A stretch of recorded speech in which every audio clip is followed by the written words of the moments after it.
आप देख रहे हैं इंडिया टाउन न्यूज, भारत की बात।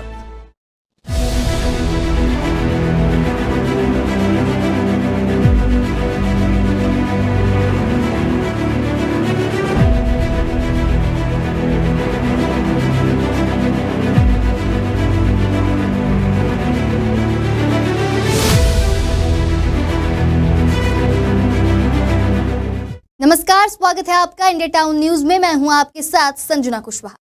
छत्तीसगढ़ में पंचायत और नगरीय निकाय चुनाव की उल्टी गिनती शुरू हो चुकी है, जहां चुनाव की तारीखों के ऐलान के साथ ही आदर्श आचार संहिता लागू हो जाएगी, जिससे सरकारी कर्मचारियों और मंत्रियों पर कई प्रतिबंध लगेंगे। वहीं राज्य निर्वाचन आयोग ने पंचायत और नगरीय निकाय चुनाव की तैयारी पूरी कर ली है।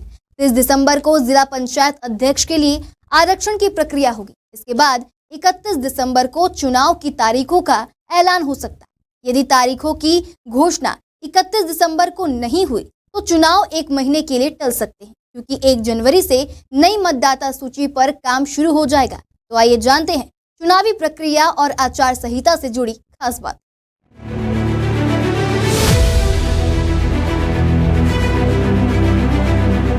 राज्य सरकार के सामान्य प्रशासन विभाग की इस गाइडलाइन को देखते हुए मंत्रियों और जनप्रतिनिधियों पर आचार संहिता का निर्देश लागू होगा, जहां आचार संहिता लागू होते ही कर्मचारी और अधिकारियों की छुट्टी पर प्रतिबंध लग जाएगा। विशेष परिस्थिति में कर्मचारियों अधिकारियों को छुट्टी तो मिलेगी, लेकिन इसके लिए उन्हें जरूरी प्रक्रियाओं का पालन करना होगा।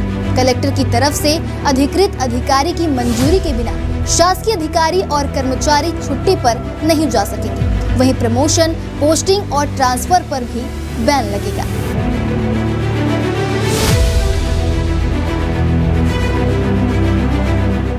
आचार संहिता लागू होते ही सरकारी तंत्र और मंत्रियों पर सख्त नियम लागू हो जाएंगे। तो आइए जानते हैं गाइडलाइन के अहम बिंदु।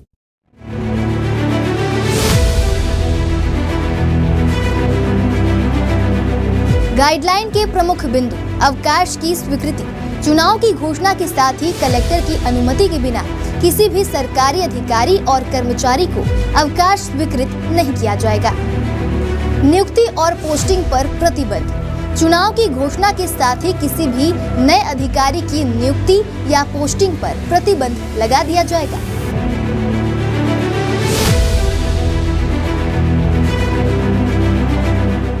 इसके साथ ही मंत्रियों के लिए भी सख्त दिशा निर्देश दिए गए हैं। तो आइए आपको बताते हैं कि मंत्रियों के लिए क्या दिशा निर्देश दिए गए हैं।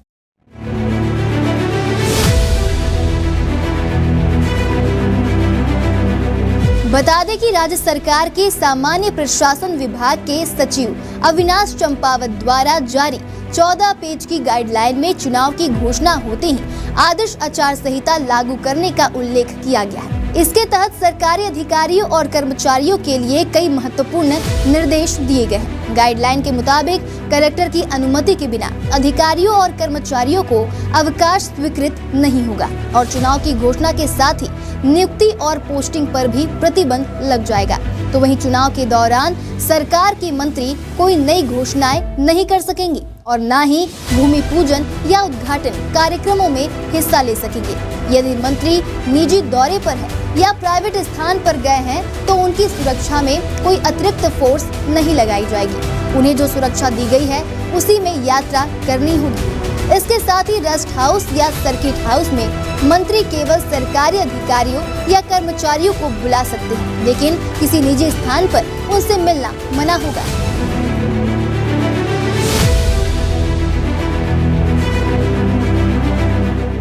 राज्य सरकार के सामान्य प्रशासन विभाग की इस गाइडलाइन का उद्देश्य चुनावी प्रक्रिया को पारदर्शी और निष्पक्ष बनाना है, ताकि चुनाव के दौरान किसी भी प्रकार की गड़बड़ी या पक्षपाती कार्यवाही से बचा जा सके।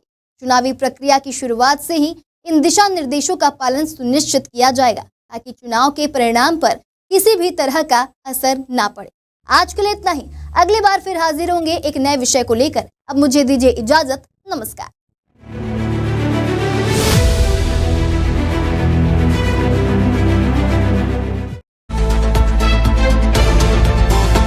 आप देख रहे हैं इंडिया टाउन न्यूज, भारत की बात।